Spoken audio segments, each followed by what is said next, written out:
Bonjour et bienvenue chez DigiSchool, je suis Oriane, votre professeure d'économie, et nous allons nous intéresser aujourd'hui à l'utilité de la croissance.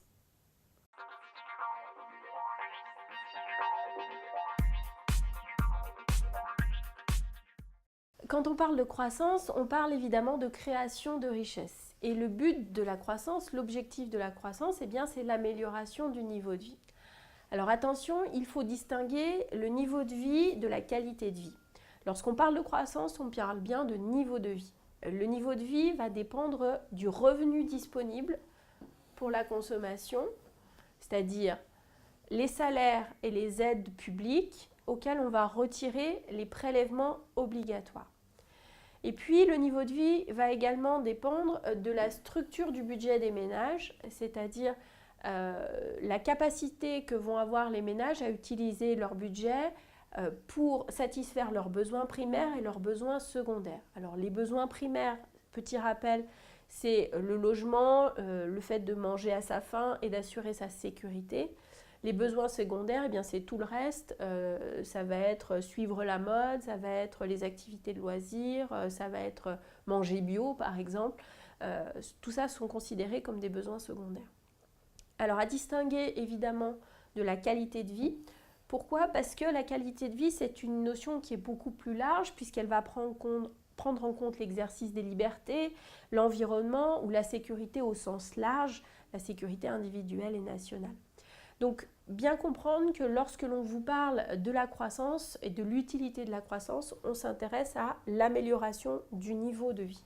Alors, à partir du moment où on s'intéresse à l'amélioration du niveau de vie, on va s'intéresser à l'utilisation du revenu et à la façon dont ce revenu va être utilisé par les ménages pour consommer et pour épargner. Donc, le revenu disponible des ménages va être utilisé dans des dépenses soit de consommation, soit dans l'épargne, et cela va donner lieu donc à un arbitrage dont nous avons déjà parlé. Alors, qu'est-ce que la consommation ? La consommation, ça va être l'acte d'utiliser des biens et des services pour satisfaire les besoins des ménages. C'est une opération économique de destruction. Alors, ça paraît un petit peu bizarre de parler de destruction, mais pourquoi ? Parce que quand vous utilisez un bien, vous le détruisez. Alors, cette destruction, elle peut être immédiate ou elle peut être progressive. Par exemple, vous mangez une pomme, elle est détruite. Vous utilisez une voiture, la destruction sera progressive. Quels sont les déterminants de la consommation ? Qu'est-ce qui va faire qu'un ménage ou qu'une entreprise va consommer ? Alors, d'abord, il y a des déterminants qui sont économiques, mais il existe également des déterminants que l'on va qualifier de socio-culturels. Parlons d'abord des déterminants économiques.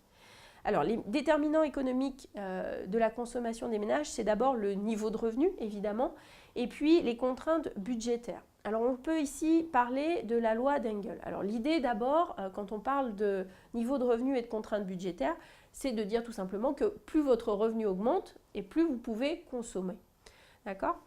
Et Engel, qui est un économiste, est venu théoriser un phénomène qui est celui selon lequel plus votre revenu augmente et plus la part des besoins que vous allez satisfaire va évoluer. C'est-à-dire que, par exemple, quand votre revenu augmente, la part qui est consacrée à tout ce qui est nourriture, cette part va diminuer dans votre budget en pourcentage.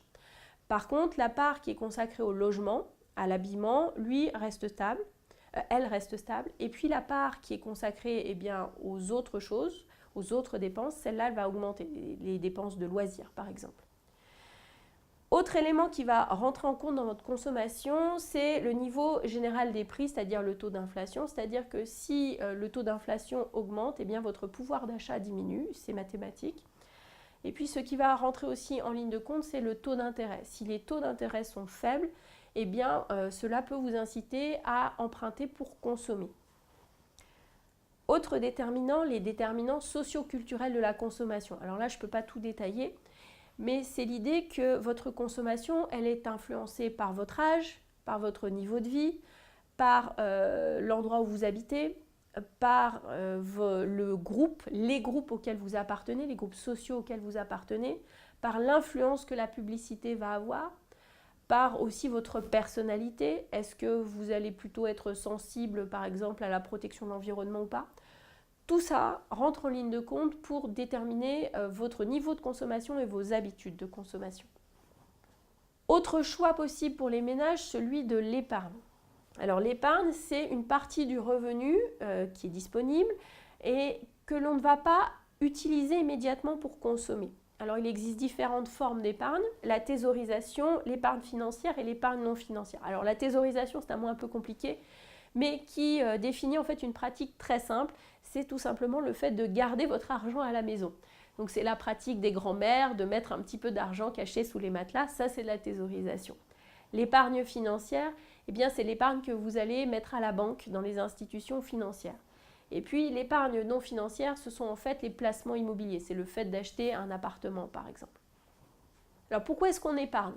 On va épargner par précaution pour faire face aux aléas de la vie, baisse de revenus, chômage, maladie. On peut également justifier l'épargne comme une épargne de réserve. Alors il s'agit cette fois-ci d'épargner de l'argent pour acquérir un bien qui coûte un peu plus d'argent plus tard, c'est-à-dire épargner, mettre quelques centaines d'euros de côté tous les mois pour pouvoir s'acheter une voiture ou pour pouvoir acheter un appartement. Et puis la constitution et la transmission d'un patrimoine à ses descendants, par exemple. Quels sont les facteurs qui vont venir influencer l'épargne et le taux d'épargne? Alors le taux d'épargne, c'est le pourcentage du revenu disponible que vous allez consacrer à l'épargne comparativement au pourcentage que vous allez utiliser pour consommer.